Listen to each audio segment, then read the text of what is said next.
All right. Whenever you are ready, my friend. We're on here. Oh, perfect. Okay. So, what are we about to start? Excuse me.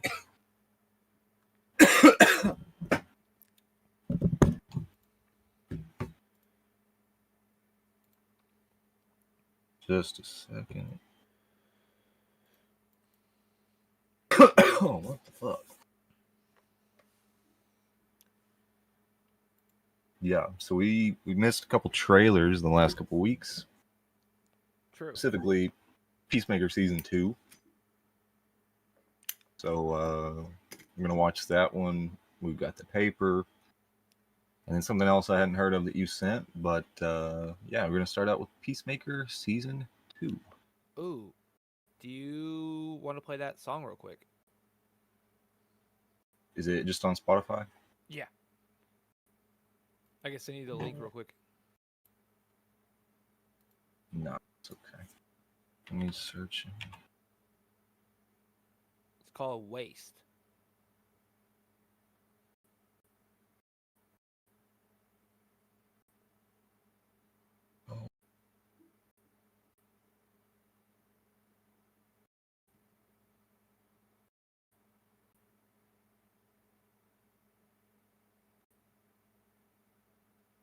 Oh, I gotta share it in Discord too. Don't.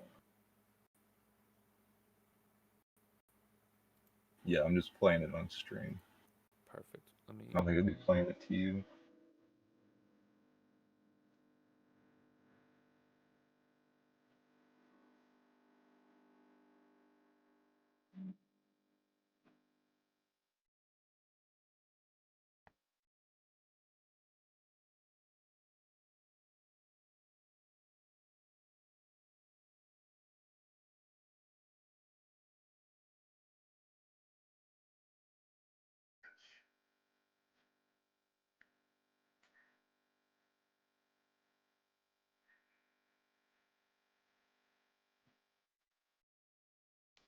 You playing it right now?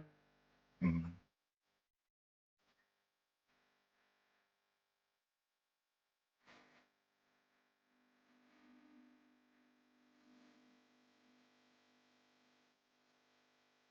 Yo, is that him in the chat? Mason Mize? Yeah. What up? Damn, you do look like a Mason. He does look like a Mason. Yeah. This song is so fucking good. Like I'm really impressed. Like Ryan helped compose the lyrics and stuff like that in the song credits, and this kid really got something. I really fuck with Mason. Like this is kid's got something, man. I like it.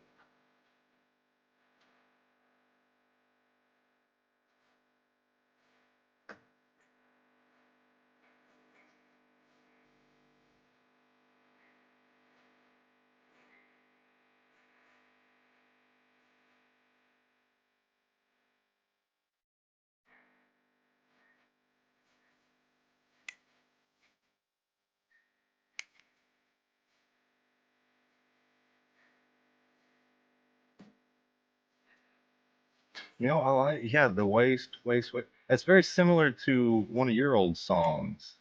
Tiger Woods, Tiger Woods. You motherfucker, no. It's really kind of the same cadence, man. Miles, did you listen to that one? No, Would you say that's an inspiration to you? Mine's is Or? never. That song will never see the light of day. Tiger Woods will never be shown. Mine's. Fuck you, I'm gonna play it next, dog. What do you No, mean? no, you're not. You're not playing Tiger Woods, dude. That song's like. I'll That play the song's whole thing, dude. almost. That song's 8 years old. That's hard to believe. That's hard to believe. Is it? Damn. That was a good song, man. Yeah, it's I fucking love it, man. Congrats, Matt. Congrats, Miles. You're the fucking legend. All right, man. Let's get into these trailers, bro. Alright, we got some trailers to watch. Yes, ladies and gentlemen, if you don't know now, you know.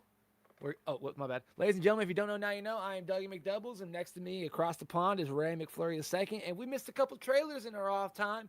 We're about to watch a couple, including Peacemaker. You've all been waiting a long time for this one. Here's a new trailer of Peacemaker Season 2. Enjoy. We doing it up in style. Hey guys. Alright, Got everybody. beer. On. Duh. Oh, okay. God damn it. Okay. Just hand it God to damn it, him. Economos. Oh yeah, I've Dude, changed I'm a lot so since I high. last saw you. Dude. Hold the fucking phone. God. Look at Speed Racer here. Look at this shit. dude, I fucked with this. Bro. I don't want to be a joke anymore. I want to be a real hero. The new uniform's wild. The long You wear sleeves. a clown costume and go out and beat up people. Chris, take something bad and make something good out of it. I need to find the Peacemaker. He killed my son. You're being monitored right now. By who? Rick Flag, Sr. Senior. Whoa. What is it?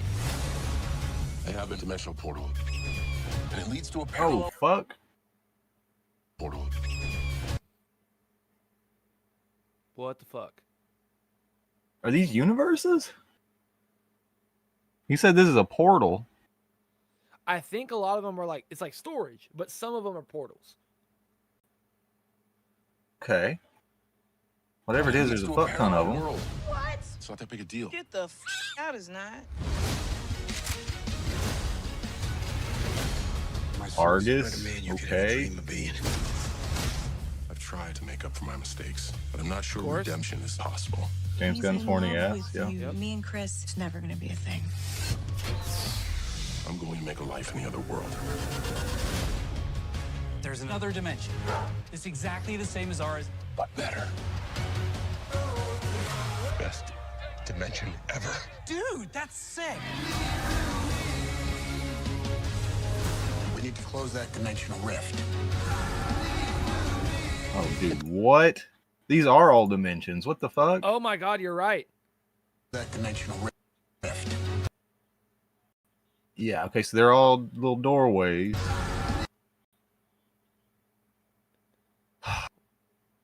What What the is fuck? that? What in the fuck? That's gotta be. Hang on. That's gotta be Apocalypse, the Apocalypse War, because that's human buildings. Yeah, it's got to be something like that. Because like, look, there's capes, there's things on sticks. Yeah, I don't know what the hell. The Economist, I'm partnering you up with our new agent, Rip Jagger. Who's Rip Jagger? Oh. Oh Patty. shit! The return. No matter how green the Was he flying? no matter how green the grass is, no matter how green the God damn it!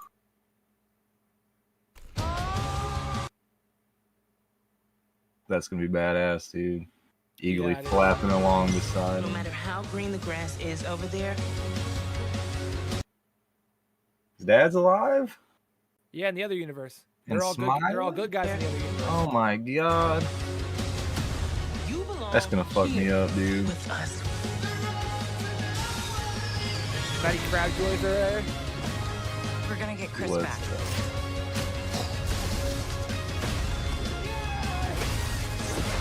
fucking judo You mask. met your own self from a parallel dimension?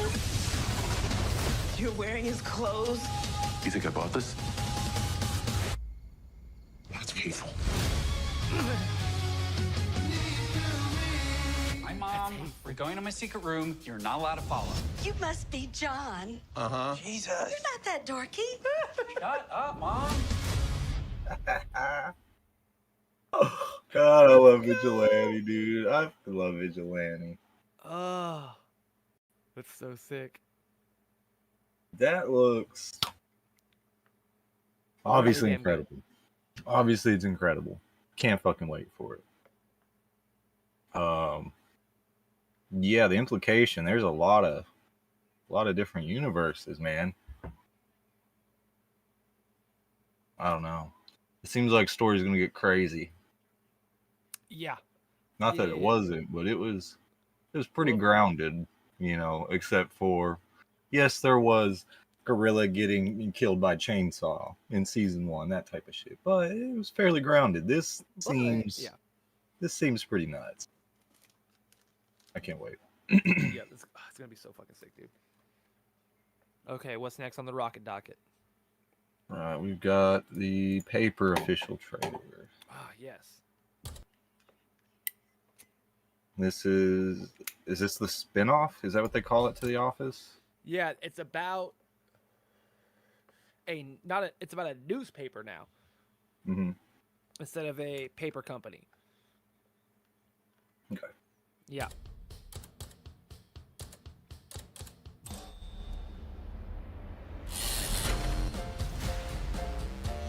They found a new subject. Innovate sells products made out of paper. Toilet tissue, toilet seat protectors, and local newspapers. And that is in order of quality. Here is one of my articles I'm particularly proud of. I'm scrolling, and I'm scrolling, and I'm learning a lot. It's gonna take a little time while you're waiting like a factory line. My name is Ned Sampson. I am your new editor-in-chief. Have you read this paper? Uh-huh. How do you think it compares to any other paper? It sucks. But we are going to make it better. I hope it's not too disruptive to have me come in and sort of shake everything up. Oh, no, don't be so self-defecating. Welcome. Volunteer to your first staff meeting as reporters for the Toledo no, Truth dude. Teller. How many of you have actually written for a paper before? Oh, Melvin Gregg, dude. I wrote a paper in junior high. Not quite the same thing. I've tweeted. You've tweeted? I'm in a group text. This is terrific. Let's show them how it's done. Okay. 7 highly motivated, tenacious Buckeyes are out there hunting for news. You'd be a fool to bet against that.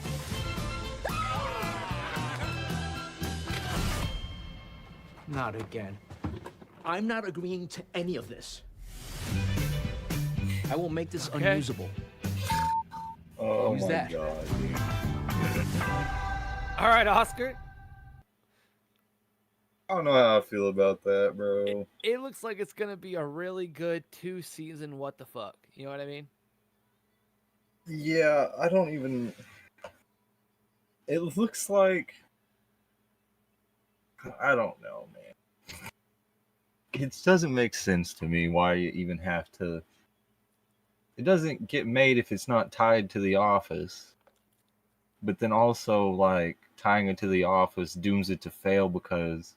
It's not. Not that looks good. That doesn't look good to me, but. They took the wrong aspect of a spin-off with The show. Office.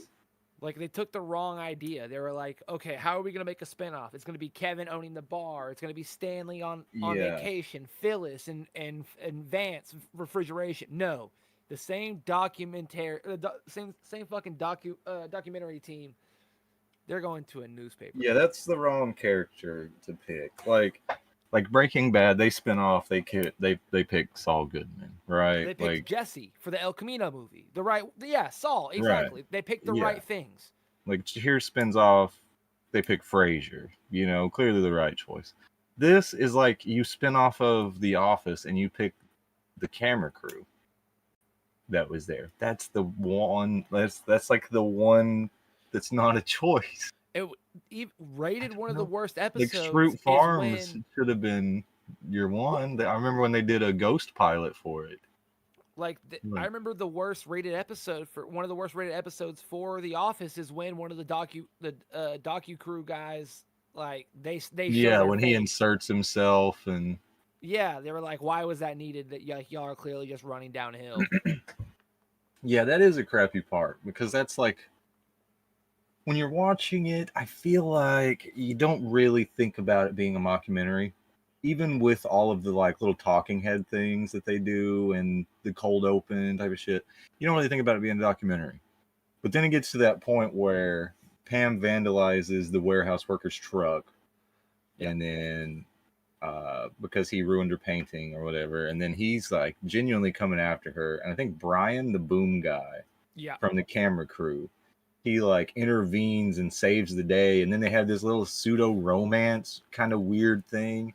Where he's like, if Yeah, you ever need it's anything. genuinely one So, of the worst parts of The Office. Yeah, yeah. it's just the wrong part to spin off of. I don't like Kevin's Bar, Shroot Farms, like the sports agency in Philly or whatever. There's so Athlete. many, yeah, athlete. There's so many different Damn, Athlete would have plots been a you really could have good one. spun off. It Have would have Craig been, Robinson come back. dude. Yeah, him Have the shooting Please that Don't basketball into the fish tank is one of the funniest scenes in The Office. Dude, have the Please Don't Oh. Destroy guys come be some people at Athlete. You know, it could be that. I would watch that show. Yeah, I don't know. I don't think this is going to be that good. I think The Office was like my age of people that watch it, our age of people that watch it, millennial type age, like 30 to 40. They were watching a version of an Office that was like kind of going out of style by the time we came into work. So it's kind of, we were watching The Office, and it's a slightly bygone era of Office type environments.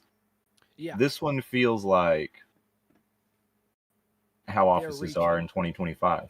And it's just not quite exactly the same feel of the show. Because The Office was like the infancy of email and Facebook and stuff, I feel like, at the beginning, and it was definitely not so technology centric and website and all of this online focus. It was just like the Office culture, which was still a thing back then because like COVID hadn't ruined everything and the internet hadn't like stripped all of the personableness or whatever.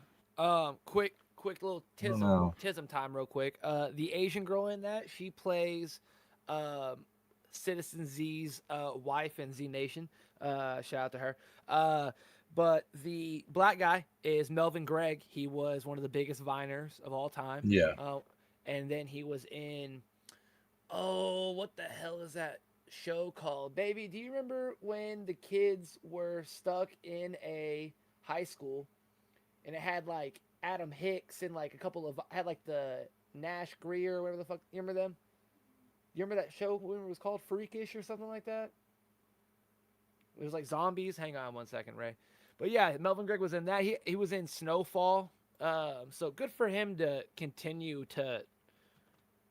Yeah, it was Freakish. It was about a bunch of high schoolers stuck in their high school after a nuclear explosion went off, and a bunch of them were like old Viners. But this looks pretty sick, dude. I'm not excited, but I'm also like. And the white guy that was like, I'm in a group text. He's a comedian. Yeah, I'm familiar with. I believe it's Alex something. I can't think of his name. But he's pretty good. You know what I mean? We 1000% do not have to watch this trailer. Okay. I watched it this morning and I was like, this movie looks like shit, dude. I don't believe in it. Jordan Peele is finally hitting a roadblock, dude. In my opinion.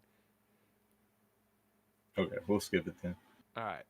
Well, ladies and gentlemen, we have gone over the years and certain trajectory points of the young Jimothy Fredention, the Jimmer Fredette mania, if you will. And we've gone to the G League a little bit. We tried to watch a little bit of college. We tried to go a little bit of NBA, Shanghai. And today I have found a 10-minute video of Jimmer Fredette Kings offensive highlights. How long did it take Doug to find it? I don't know. Realistically, 12 minutes of scrolling.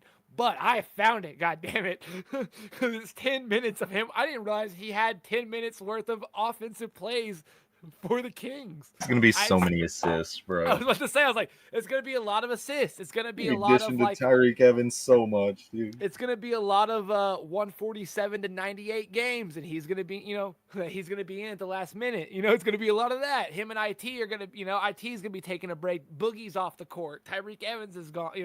It's going to be a lot of Jimmer Fredette and a bunch of random European guys that you've never heard of. But I'm excited because Jimmer Fredette played against some of the greats. So to see him score on any player, I'm like, oh, eat your dick.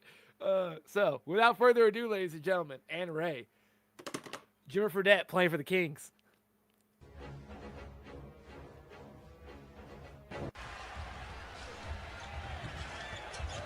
Oh my God, early. And one. Damn. DJ Augustine. Holy shit. Oh. Is that Ian Mahimi on the foul? Tyler, I thought it was Hansbrough. Or not, I thought that was DJ Augustine. Oh, they get him on the foul? I thought they got big man here on the foul. No. Was he 28 for the Pacers? No, it's Hibbert. Was that Hibbert? Right? I don't think so. No, 20. Hibbert was 55. Oh, you're right. Great decisions with basketball. It doesn't matter. That's not what we should be focusing on. He scored on DJ Augustine. That's important. Yeah, there's Psycho And T one up on top, DJ dude. Augustine, dude. We want to talk about like I don't know how to describe it. Like, was Tyler Hansbrough cold? Yes.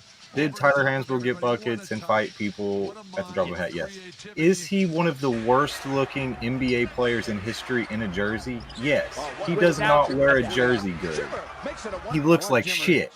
Yeah, without a doubt. Oh, on Brandon Knight, eat your fucking heart out, son. Yeah, that was nasty.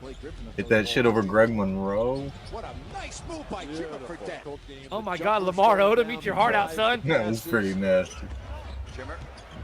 What a time, dude. Golly. Oh, wait, it was. You're right. Yeah. Good call, Ray. Thanks, bro. Hot damn. That's a solid big. That's an 8th round pickup in fantasy. Yep, Andrew Bynum. 2K, that bump, Steve Blake off the screen. What an ancient era, dude. Marc Gasol Grizzly. What? Mike Conley. Dude, that is a squad. Mythical find. That's Rudy Gay. That's OJ Mayo. Oh my God. OJ Mayo. That man's been banned from the league for like 10 years. On OJ the court Mayo. right now for the Grizzlies. Rudy Gay, OJ Mike Mayo. Conley, OJ Mayo, Marc Gasol, and some other random fuck. How the fuck did they not win a chip, dude? Oh, because OJ Mayo. Looking at him and IT on the court. Fucking PJ Tucker up, man. Oh, on PJ Tucker. Eat your heart out, son.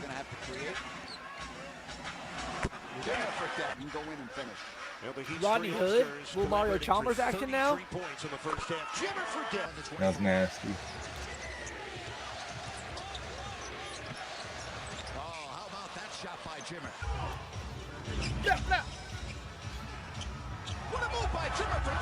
Oh my God.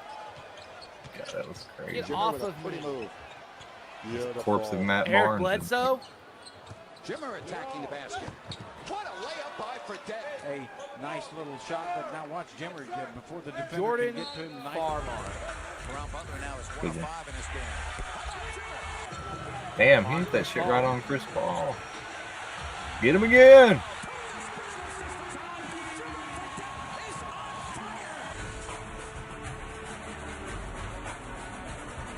With numbers if they hurry. A 3-on-1. Fredette pulls up for 3 and nails it. Good God. This is why they brought him to New York in the G League. We believe.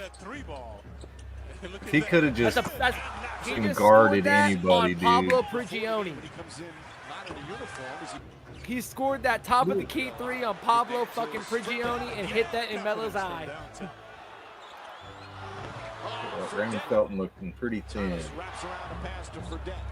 Stoudemire backs off and Fredette hits the 3. Jared Fredette just shot that on a gold medal winner, dude. Come on! Nasty. That's an excellent pass by Tyreek. Raymond Felton. Better shot and finish. I'm so, dude, this has made my day. Jimmer Fredette clock now at 2. Jimmer Fredette doesn't see it, now does, fires, and hits. Gets a good look at it, has a big guy on him, step away, and splash. Man, if he could have just guarded one fucking position, he could have given 3 of these shots a game. A couple free throws, a layup, 4 assists. Said he couldn't play fucking defense. He could have had a solid career like Duncan Robinson for like 5 years.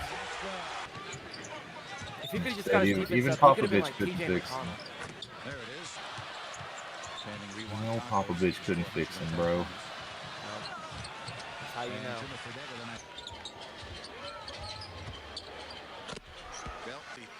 Takes the screen and steps Hot out. damn. Now that makes him shoot the ball deeper, but that makes no difference. Mark Gasol with the real skill. Well, all Europeans.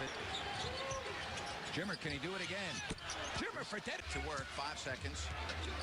He made a lot of three-pointers. He just shot way more than he made. Jimmer looking for the hat trick. Yep.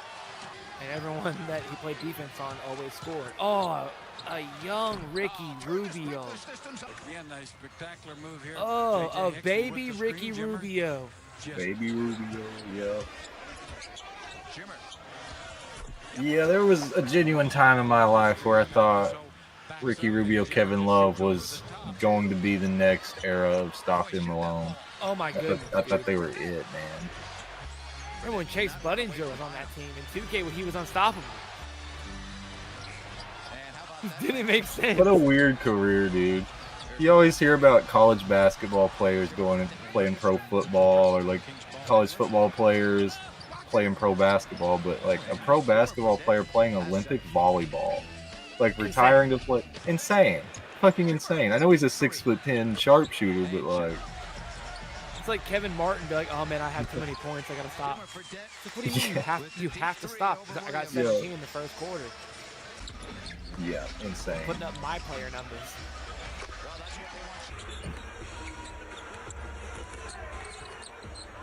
He's just giving them work. They're really gonna put Luke Ridenour on him and just say, "You got him, buddy. Don't worry, we got Nikola Pekovic in the paint to guard him. You know, when he gets by you, you're good." This Jazz squad. Let's see if I can name this Jazz squad.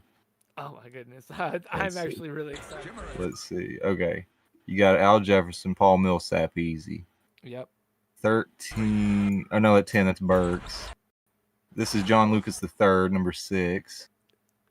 Hot damn, dude. Who? Number 24. Or is that? That's 34. I have no fucking clue. I don't know.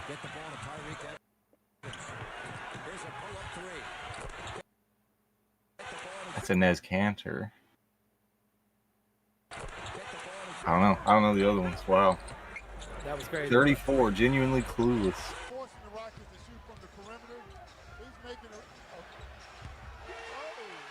A Luis Scola Rockets team, dude. Hell yeah. Oh my god, there's Chase Budinger in the back. We talked about it, we willed him to be there. Yes, we did. That's 9 turnovers for Dallas. Oh, In Paris. You should be in Paris. He sees the defender coming. Just lets him go by. Knows he's got time. Just you fools. Jason Terry. That is a Delonte West Mavericks. Yeah. Delonte West. That's baby Curry. That's some baby Curry. Getting there, he tried to catch up. Fredette with a high screen. On the wing, got him. Jimmer. Oh my goodness. Oh my What goodness. what a disgusting fake.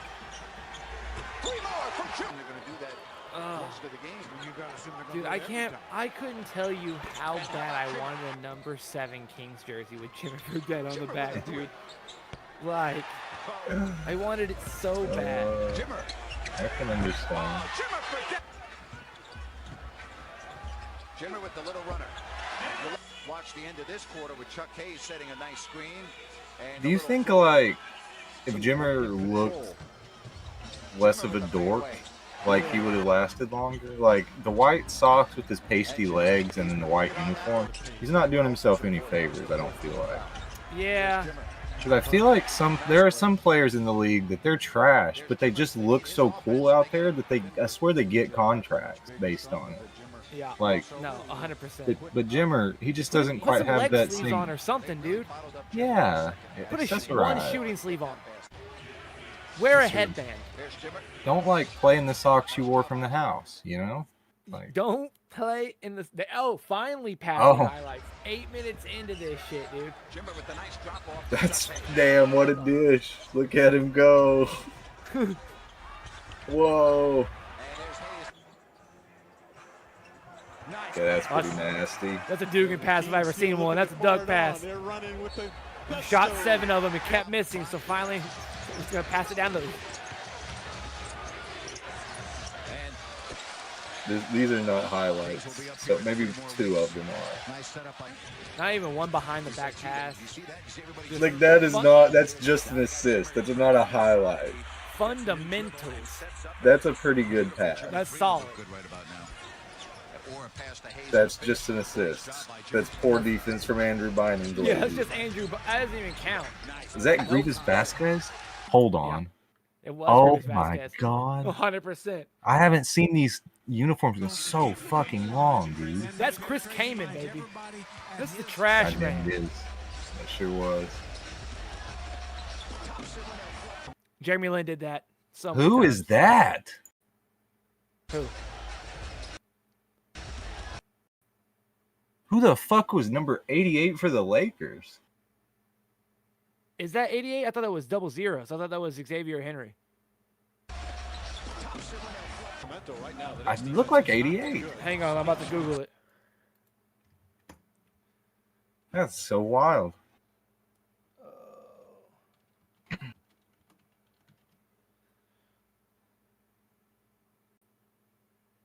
Okay, let's see.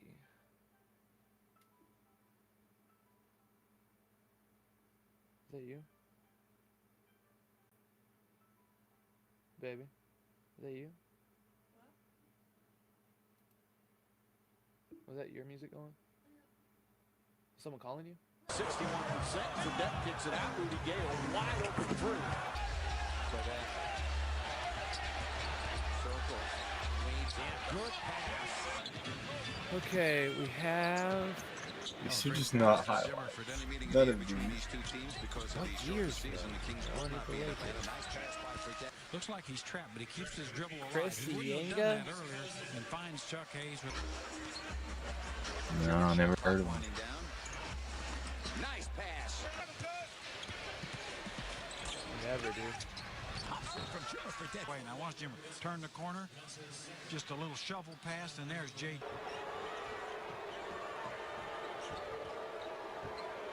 What a pass. Wow, Jimmer Fredette. Well, it was 25-10 at one point. Oh my god, that was Derek Favors, Earl Watson. I forgot he played for the fucking Jazz. Wow, Earl Watson. Well, it was 25-10 at one point. He's just running the plays. These are not highlights. Okay, good scoring highlights. Not great passing highlights. I won't lie. That last bounce pass, I'm fine with it. I didn't expect it out of him. Just knowing him. But, Okay, what is next on the rocket docket, my friend? I've got special interest time and spin the fight wheel. Oh, perfect. Okay, ladies and gentlemen, now within an 8-day time span, we'll also do another one coming up. But August 21st, James Gunn's season 2 of Peacemaker is officially premiering, and The Black Lion, a buddy of mine and YouTube channel that I subscribe to heavily, has put out an every character appearing in Peacemaker season 2. And if it's someone that loves Peacemaker as much as I do, it is Rand McFlurry II. So, with a more tism than me, it is time to figure out who's all going to be in Peacemaker season 2.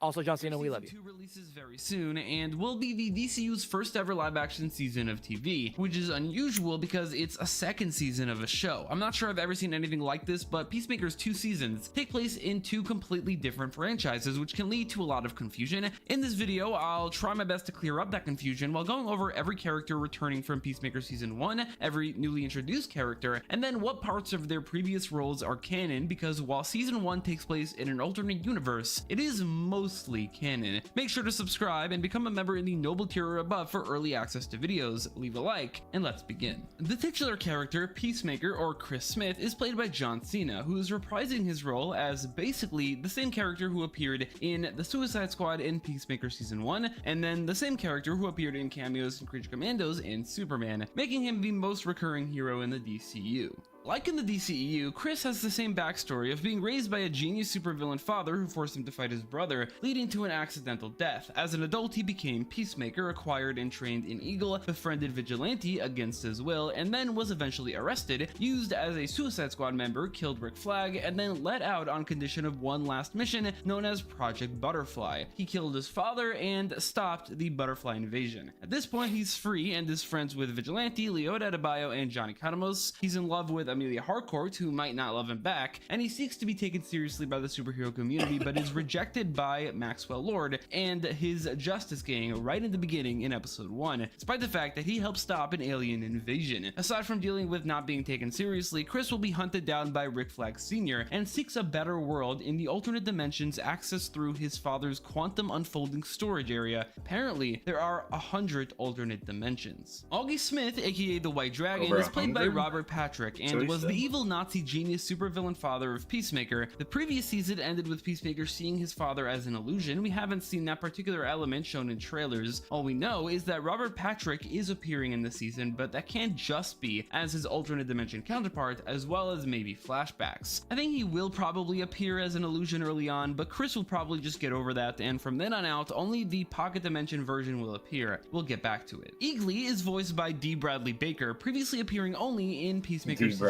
1. He's Peacemaker's expertly trained pet who seems to be more intelligent than typical Eagle. In this season, Eagly will have his own nemesis, a man named Red Saint Wild, who will try to hunt him down. Adrian Chase, aka Vigilante, is played by Freddie Stroma, whose DCEU counterpart previously appeared in Peacemaker Season 1, while this version cameoed in Source's Vision in Creature Commandos. A bit of a psychopath, Vigilante considers Peacemaker to be his best friend and partner in crime fighting. He works as a busboy at a restaurant during the day and fights crime at night. In Season 2, Vigilante is said to be the one character who has not changed, neither progressed or regressed. He's the exact same, aside from one thing. He was, in Season 1, obsessed with Peacemaker. Now he's going to be obsessed with Peacemaker and Johnny Cattamos as his two male best friends. But aside from that, he's the exact same. And honestly, if any character remains the exact same, I'm glad it's Vigilante. He was pretty much already a perfect character. Vigilante's mother appears, played by Taylor St. Clair. It seems like he's going to have a great mom who's just very kind, and maybe one who Ryan Reynolds always wanted Deadpool to be, maybe dude. explaining how he's able to afford his suit and gadgets despite a busboy salary. Johnny Cattamos is played by Steve Agee, whose DCEU counterpart previously appeared in The Suicide Squad and Peacemaker Season 1, alongside an entirely non-canon appearance in Shazam! Fury of the Gods. This version made his debut in Creature Commandos Season 1, appearing in 3 episodes and having an actual substantial role, where his leg is broken because of the events of Peacemaker Season 1. Johnny Cattamos was a staff member at Belle Reve who helped revolt against Waller to help the Suicide Squad. He was punished for this by being sent to work at Project Butterfly. There he befriended the other members and sorta helped stop the invasion, breaking his leg along the way. He then went back to work at Belle Reve, where he got entangled into the Pokolastani plot accompanying Waller, and she made some big revelations regarding Clayface and Ilana Rostovic. By Season 2, Johnny Cattamos has moved out from Belle Reve into working full-time at Argus under Rick Flag Sr., setting up a conflict for him as he's working for the man hunting down one of his best friends. Cattamos has also been confirmed to be returning in Waller, making him the single most recurring character in the DCU, with the same amount of appearances that Peacemaker has, but none of them are cameos. Amelia Harcourt is played by Jennifer Holland. Her DCEU counterpart previously appeared in The Suicide Squad and Peacemaker Season 1, alongside entirely non-canon appearances in Black Adam and Shazam! Fury of the Gods. Like Cattamos, she was a Belle Reve staff member, revolted against Waller to help the squad, was punished with Project Butterfly, and then befriended the other members. Now she's dealing with the aftermath of Leota Adebayo unveiling the Suicide Squad to the world. This led to Harcourt and Leota both being blacklisted from all intelligence agencies in the United States. This has apparently hit Harcourt really hard. She lost her job and her career, and because that was her whole identity, she lost her entire identity. Because of this, she will have a tiny bit of a rocky relationship with Leota, while she also rejects the advances of Chris, and generally speaking has, according to James Gunn, regressed as a character since Season 1. Leota Adebayo, originally Leota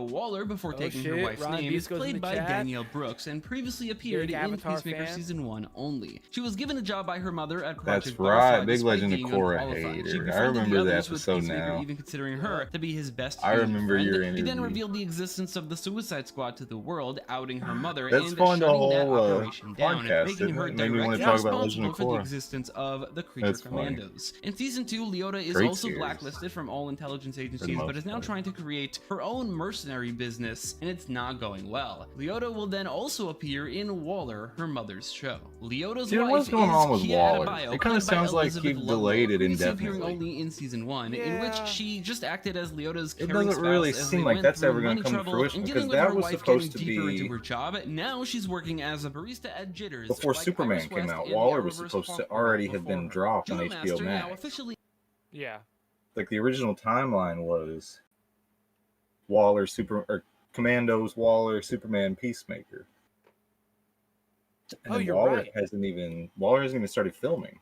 No, the scripts aren't even done. Yeah, Waller was supposed to lead into Superman and Peacemaker, and I've literally not heard another fucking sentence about it. Korra a lame. Well, just by the virtue of reincarnation, that makes Aang also that lame person. So, whatever. She was fighting some fucking demons.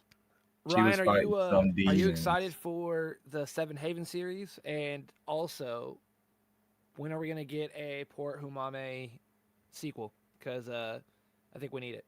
Ray, you know that he had them on the album, right? Who's that? The voice actors, like he had Bosco and shit like that. Hang on, let me. Yeah, I think you were telling me about it. Yeah, dude, it's one of my favorite fucking projects. A lame with free will. This motherfucker. named Rip Jagger, like the comics, is played by Nut Lee and previously appeared in Peacemaker Season 1, and this version in Cersei's Vision in Creature Commandos. His origins are unknown, but he previously worked with the Butterflies to help them save the world from becoming an inhospitable planet. Now, yet again, he's working as a non-villainous antagonist, as he works for Argus, seemingly helping track Peacemaker down along the way, teaming up with a former enemy, Johnny Conamos. Like in Season 1, he's a recurring character, not a main character. The one new addition to the main cast, alongside Peacemaker Vigilante, Leota Adebayo, Amelia Harcourt, and Johnny Conamos, is Frank Grillo as Rick Flag Sr. Flag previously appeared as one of the main characters in Creature Commandos and a small role in Superman. He's the father of Rick Flag Jr., who was killed by Peacemaker in the Suicide Squad. In Superman, we see that Flo Crawley is the director of Argus. It's possible she'll appear here, we don't know yet, but I think what's happening here is that Flag will take over as director right as the events of this season starts, and as he does, he'll learn all of Waller's old secrets. In Creature Commandos, Waller tells Flag that his son died a hero. In reality, that's not exactly what happened. Waller was technically responsible for his death, so obviously Waller wouldn't tell him all the details, or even any of them, so I think he'll learn the information at the beginning of the season, and that's what will kick off the season's plot. A plot that involves interdimensional portals, and somehow Argus will get Brad was involved in texting that. me the other After day. this, Flag will also appear in... And he was saying he's got this. God, it's an ad. Not an ad. He said, oh, damn, it's another ad. In the same way that by the end of Guardians, it was, it was all about Rocket or whatever. It was Rocket's story. Yeah.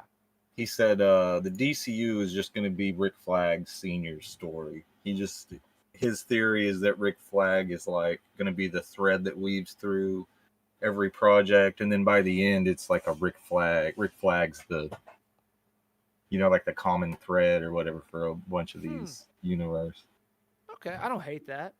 Yeah, it was kind of a cool theory. He had a little bit of sent me a long message about it. It's kind of cool. Of Colonel Rick Flag Jr., played by Joel Kinnaman in the trailer, officially confirming that casting remains true in the DCU. This image hints that Joel Kinnaman might have filmed some secret scenes for this season, maybe a flashback interaction between him and his father, or maybe as a part of the alternate dimension where he never died. At the very least, his primary role is clear: motivation for his father. For anyone who didn't watch Creature Commandos, we learned there that Flag Sr. had his son when he was just 18 years old, mostly explaining the small age gap between the two actors of just 14 years. I guess it makes sense. Finally, a newly introduced character, Sasha Bordeaux, will be played by Sol Rodriguez. In the comics, Sasha Bordeaux originated as a bodyguard for Bruce Wayne before becoming primarily used as a high-ranking official at Checkmate and in OMAC's cybernetics enhanced Cyborg. Later, she became the director of Argus. In the DCU, Checkmate doesn't exist as far as we could tell, but Sasha will be an agent of Argus working closely with Rick Flag, mostly likely going after Peacemaker. I think Sasha will be sticking around for a while, being used whenever Argus is, probably on Waller. Gunn mentioned that he wanted a metahuman tinge to an Argus agent, suggesting that she will have her comic book cybernetics. Langston Fleury is another Argus agent making his debut here. He is played by Tim Meadows and, unlike Sasha, is an original character created for the show. Based on the trailer and based on the actor, I think he'll be used entirely for comedic effect while contrasting with Sasha, who's a lot more serious. I also don't think he'll survive the season, like how almost every single original character from season 1 also did not survive. He's working with a few field agents under his command who all have code names he came up with and who are all almost certainly original characters too.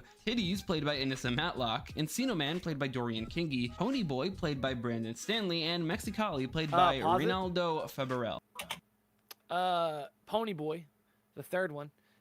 He is the Frogman in the Marvel She-Hulk series. Okay. Yeah, sorry. Right on. Yeah, anyway, continue.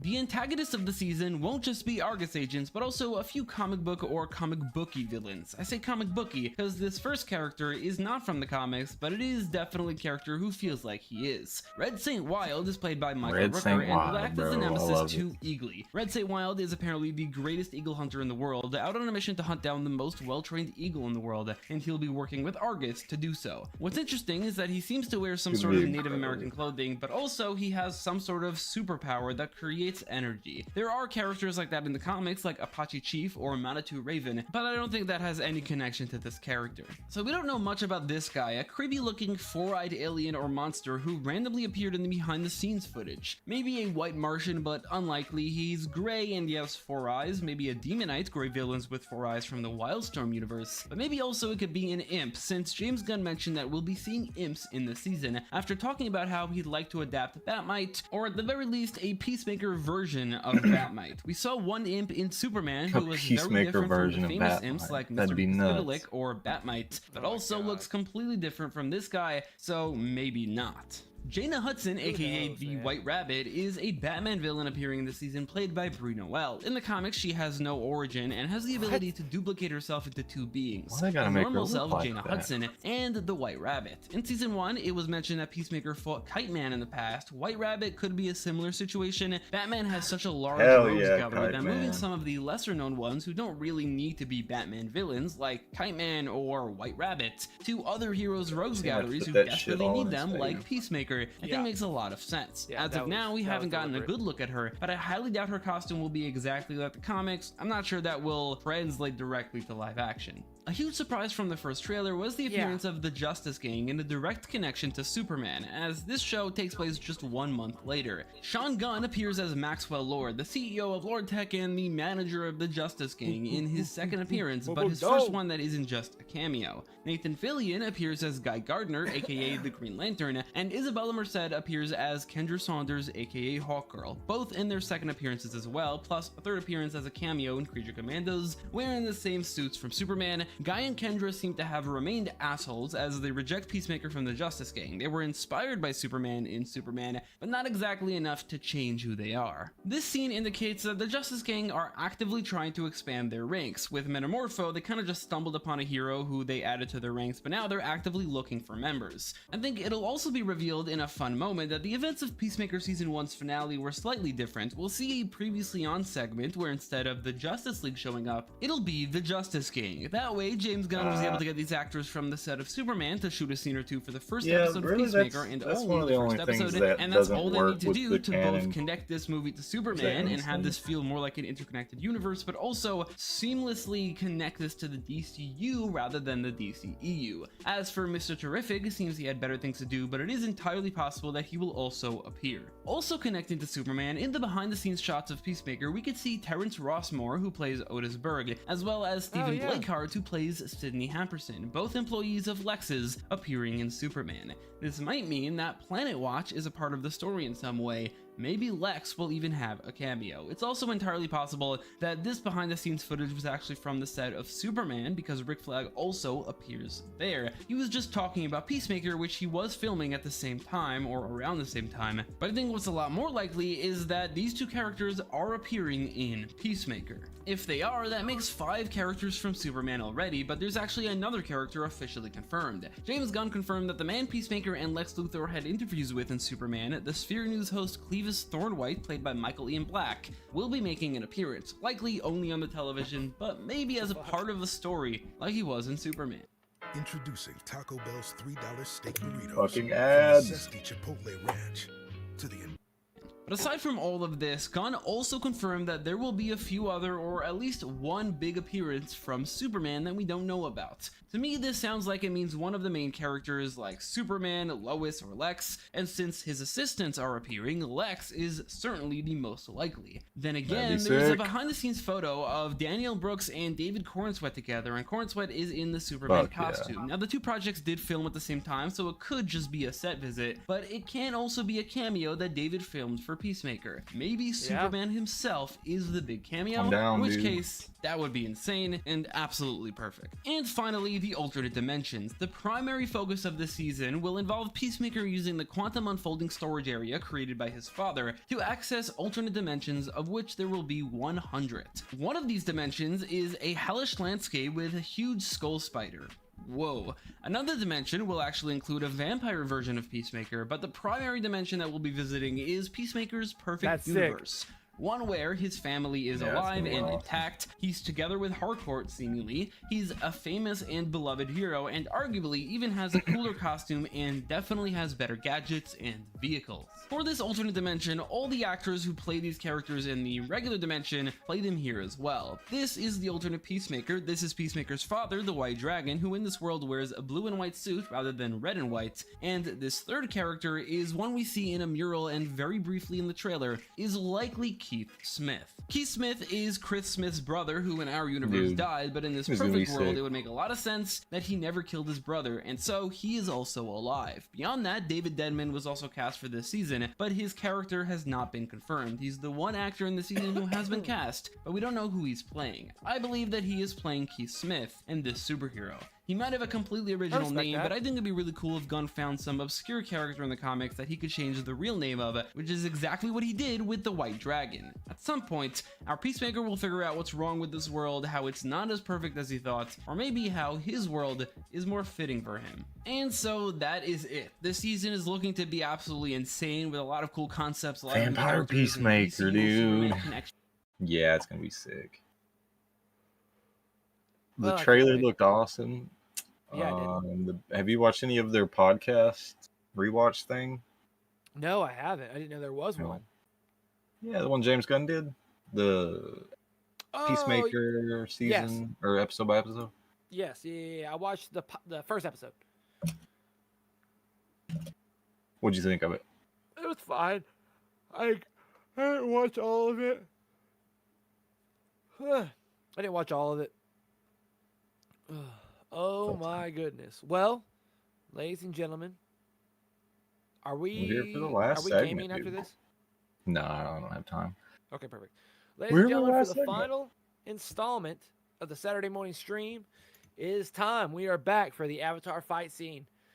Oh, I'm so pumped. Ray, spin that mother freaking wheel, dude. We're here to spin the wheel. All right, what Avatar The Last Airbender Book 1 fight will we be watching this week? We got we got the original Rage Bait. We got the OG Rage Bait. Aang versus Commander Zhao when Zhao ambushes him at Zhang Zhang's compound. Let's fucking go, dude. Super stoked. Let's get this shit pulled up.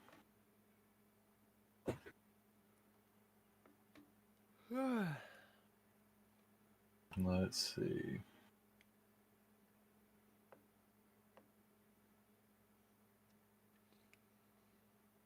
camera's gonna die real quick here. Oh, is it? Looks like it. Ah, damn. If we gotta cut this, we can. We'll see how much we get through. All right. Let's see. This is the dessert. Is the deserters right? Let's see.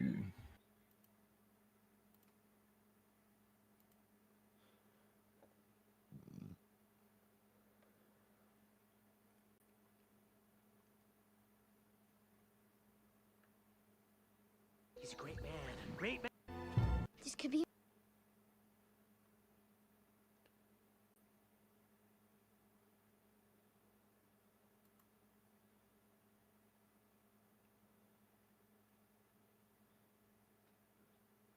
All right, we'll just start it from here. Do not come back here, or you will all be destroyed. Hurry! All right, so Zhao's obviously coming down on Zhang Zhang's compound here. Zhang Zhang's a bad motherfucker, dude. Yeah. His raw skill as a firebender is unbelievable. Like the firewalls, holy shit! Like he does some firewalls at the end of the Liberation and Bossing say, but this is just casual. You know, takes 2 earthbending steps and then does this wall of fire. Like, this is insane. Don't worry, man. My old teacher gave up fighting a long time ago. Haven't you, Master Zhang Zhang? That's pretty fucking cold too. Zhao's a bitch, but that was pretty sick. Katara, are you all right? I'm fine. We've got to get out of here. Where's Aang?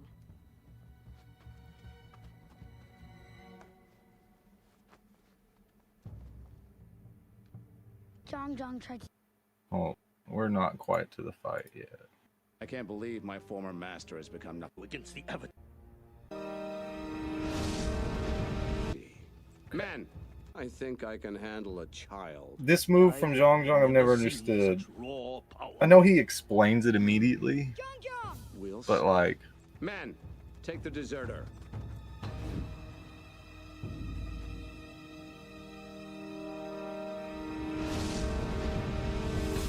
It's a trick. He's run off into the woods. It's a trick. He's run off into the woods. When the fuck did he do that? We watched the whole thing. Like, fuck?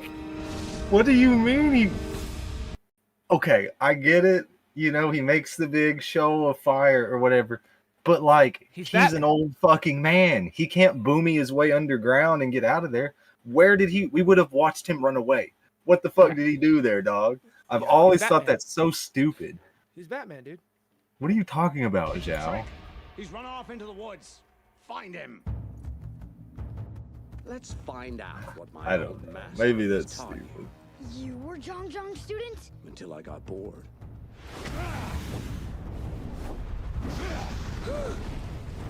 I see he taught you how to duck and run like a coward, but I doubt he showed you what a firebender is truly capable of. God. Whoa, wild shot. He's just... Are you... What the fuck? He's just fucking with him. You can tell he's still a child. This is a crazy... I don't think I've ever seen anybody do this kind of fire move before. But then... Why did you need to do that? What are you doing? The ground's unnecessary. It's so unnecessary. Whoa, wild shot. I'll show you wild. Just nasty. No self-control. Stand and fight, Avatar. Oh, were we fighting? I thought you were just... If this was 1 rating higher, if this wasn't Y7, if this was PG-13, this word would be very different. This would be a very different A word. Yeah. Stand and fight, Avatar. You know, that's just in the same way that Toph says, "I'm the greatest earthbender alive. Don't you motherfuckers ever forget it." In the right universe, she would have said motherfuckers instead of dunderheads. Yeah. He would have said stand and fight, asshole, right there, Yeah. for sure. Yeah, For without a sure. doubt. Were we fighting? I thought you were just getting warmed up. And now he's just rage baiting, dude. He's just not taking him serious. I love it. Admiral these days. Pause it. Aang's 100 years old. He That's means true. that. That's true. He means that. Back in my day, fire admirals meant something, boy. You ain't got nothing. Yeah, to earn that shit. You soft. You got soft hands. Fucking Nepo babies. Oh, I love this shit, dude. Ahoy! I'm Admiral Zhao. Oh my god.